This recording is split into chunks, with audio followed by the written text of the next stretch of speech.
This is a Huawei Nova 11i, and today I would like to show how you can scan a document into a PDF file on this device. So to start, you will need to launch the camera app, then make sure to be at the default photo mode. Onwards, simply take a picture of whatever document you wanted to scan. So here is mine, for instance.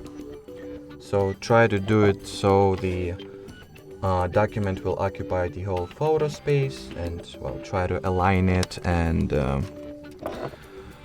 make it as straight as you can practically. Then open the photo either in the gallery or directly from the camera, hit the more section and go for the print or export as PDF option. Then tap at the agree, and in here you will need to find the export as PDF.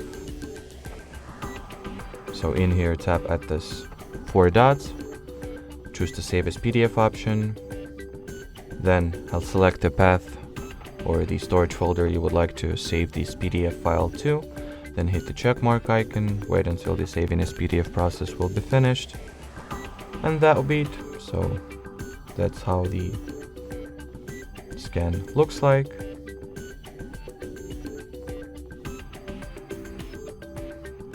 So thanks for watching, thanks for your attention, and bye bye.